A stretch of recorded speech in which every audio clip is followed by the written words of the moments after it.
मेरा नाम सुहानी है। पता है मुझे बेटा, आपके पापा ने बताया। मुझसे डरना मत। मैं भले ही आपकी दूसरी माँ हूँ बच्चा, लेकिन मैं वैसी नहीं हूँ जैसी फिल्मों में या लोगों के मुंह से आपने सुना होगा। सुहानी मुस्कुरा देती है, लेकिन साथ में डर भी होता है। पिता उसे आंख दिखाते हैं और वो अंदर चली जाती है। सुहानी की उम्र 16 की थी और उसके पिता की तीसरी शादी। पहली पत्नी यानी सुहानी की माँ को उसके पिता ने छोड़ दिया था। वहीं दूसरी माँ बहुत ही खराब थी। उसके पिता से सिर्फ पैसे के लिए शादी की थी। और अब ये तीसरी, लता। सुबह की धूप खिड़की से अंदर आ रही थी। सुहानी जल्दी उठकर झाड़ू लेकर घर साफ करने लगती है। तभी लता बाहर आती है। अरे सुहानी बेटा, ये क्या कर रही हो तुम इतनी सुबह उठकर? सुहानी घबराकर झाड़ू और तेजी से चलाने लगती है। बस काम कर रही हूँ माँ, अभी खत्म कर देती हूँ, आप नाराज मत होइए। अरे नाराज क्यों होंगे बेटा? तुम ये झाड़ू नीचे रखो पहले, ये तुम्हारा काम नहीं है। सुहानी डर के मारे झाड़ू और जोर से पकड़ लेती है। नहीं माँ, मैं कर लूंगी प्लीज। दूसरी माँ कहती थी अगर काम नहीं किया तो क्या बेटा, बताओ मुझे, क्या करती थी वो तुम्हारे साथ? वो मारती थी, पापा से शिकायत करती थी और फिर पापा भी। लता की आंखों में आंसू आ जाते हैं। वो सुहानी के पास जाती है और उसके हाथ से झाड़ू छीन लेती है। सुनो बेटा, मैं वैसी नहीं हूँ। मैं तुम्हें कभी नहीं मारूंगी और ना ही तुम्हारे पापा से कोई शिकायत करूंगी। तुम बस अपनी पढ़ाई करो, बाकी सब मेरा काम है। लेकिन माँ, अगर मैंने काम नहीं किया तो पापा गुस्सा हो जाएंगे। वो कहते हैं कि लड़कियों को घर का काम आना चाहिए। तुम्हारे पापा को मैं समझा दूंगी, तुम बस मेरी बात मानो। चलो जाओ, अब फ्रेश होकर आओ, नाश्ता करो, फिर स्कूल जाना है ना तुम्हें। सुहानी डरते डरते झाड़ू छोड़ देती है। फिर उसकी नजरें नीचे झुकी हुई है। लता उसके सिर पर हाथ फेरती है। अरे डरो मत बच्चा, मैं हूं ना, अब कोई तुम्हें कुछ नहीं कहेगा।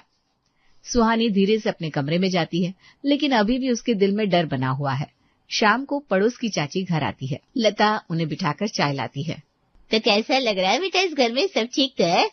हाँ चाची जी, बस थोड़ा अजीब लग रहा है। नई जगह, नया घर, और सुहानी भी बहुत डरी हुई रहती है। अरे वो तो बच्ची है, धीरे धीरे सब ठीक हो जाएगा। तुम प्यार से रखो उसे। हाँ चाची जी, मैं तो उसे बिल्कुल अपनी बेटी की तरह रखूंगी। बेचारी की माँ तो है नहीं। नरेश जी ने बताया कि उनकी पहली पत्नी गुजर गई थी। चाची चौंक जाती है, लेकिन संभल जाती है। हाँ बिल्कुल, बहुत पुरानी बात है। अब तुम हो ना यहाँ, तुम संभाल लेना इस घर को। लेकिन चाची जी एक बात है, सुहानी बहुत ज्यादा डरती है। आज सुबह झाड़ू पकड़कर काम कर रही थी। जब मैंने मना किया तो बोली कि उसकी दूसरी माँ उसे मारती थी। दूसरी माँ मतलब, मैं समझी नहीं। चाची घबरा जाती है। अरे वो बच्चे होते हैं, कुछ भी बोल देते हैं, तुम ध्यान मत दो इन बातों पर, बस प्यार से रखो उसे। हाँ नहीं चाची जी, मुझे लगता है कुछ तो बात है। सुहानी इतनी छोटी उम्र में इतना काम क्यों करती है और इतना डरती क्यों है? सुहानी दरवाजे के पीछे खड़ी सब सुन रही थी। उसके दिल की धड़कन तेज हो जाती है। देखो बेटा, हर घर में कुछ न कुछ होता है। तुम बस इतना करो कि उस बच्ची को प्यार दो, बाकी सब वक्त के साथ ठीक हो जाएगा। अब मुझे चलना चाहिए, घर में काम पड़ा है ना। चाची जल्दी से उठकर चली जाती है। लता सोच में पड़ जाती है। सुहानी डरकर अपने कमरे में चली जाती है। अगले दिन लता सुहानी के स्कूल जाती है।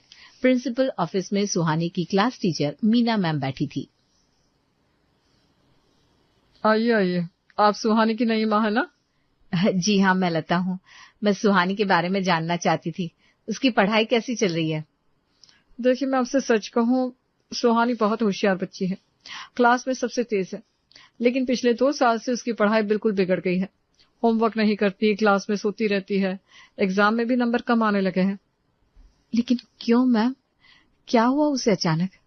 मुझे नहीं पता, लेकिन मैंने नोटिस किया है कि जब से इसके पिताजी की दूसरी शादी हुई थी, तब से ये बहुत बदल गई है। हमेशा डरी डरी रहती है, कभी किसी से बात नहीं करती। सुहानी सिर झुकाए बैठी होती है। लता उसकी तरफ देखती है। सुहानी, क्या ये सच है बेटा, तुम पढ़ाई नहीं करती? सुहानी की आंखों में आंसू आ जाते हैं। मम्मा, करना चाहती हूँ लेकिन घर में इतना काम रहता है। दूसरी माँ मुझसे सारा दिन काम करवाती थी। रात को जब मैं पढ़ने बैठती थी तो कहती थी लड़कियों को पढ़ने की जरूरत नहीं है। फिर पापा भी। लता का दिल भर आता है। वो सुहानी को गले लगा लेती है। बस अब और नहीं। मीना मैम, मैं आपसे वादा करती हूँ, अब से सुहानी सिर्फ पढ़ाई करेगी, घर का कोई काम नहीं करेगी। मैं खुद इसे पढ़ाऊंगी, इसके होमवर्क में मदद करूंगी, और आप देखना, अगले एग्जाम में ये फिर से टॉप करेगी। वाह, ये तो बहुत अच्छी बात है। सुना तुमने सुहानी, अब मेहनत करनी होगी तुम्हें। सुहानी खुशी और हैरानी से लता को देखती है। उसे तो विश्वास ही नहीं हो रहा था। शाम को लता घर आती है, नरेश ऑफिस से लौटते हैं। लता उनसे बात करने के लिए जाती है। सुनिए, आज मैं सुहानी के स्कूल गई थी। स्कूल? तुम्हें क्या जरूरत थी वहां जाने की? जरूरत थी, मुझे सुहानी की पढ़ाई के बारे में जानना था। उसके टीचर ने बताया कि पिछले 2 साल से उसकी पढ़ाई बिल्कुल खराब हो गई है और ये सब तब से शुरू हुआ जब आपकी दूसरी शादी हुई थी। नरेश का चेहरा सख्त हो जाता है। दूसरी शादी? कौन सी दूसरी शादी? मेरी पहली पत्नी गुजर गई थी, तुम मेरी दूसरी बीवी हो। लेकिन टीचर ने साफ साफ कहा कि दूसरी शादी के बाद, और सुहानी भी कह रही थी कि उसकी दूसरी माँ उसे मारती थी, काम करवाती थी। ये सब क्या है? नरेश गुस्से से चिल्लाता है। बस करो, तुम्हें क्या जरूरत है इन सब बातों में पढ़ने की? टीचर ने क्या कह दिया, सुहानी ने क्या कह दिया, तुमने मान ली सारी बातें? मैं तुम्हें साफ साफ बता रहा हूँ, मेरी पहली पत्नी गुजर गई थी, बाकी सब झूठ है। लेकिन कुछ नहीं।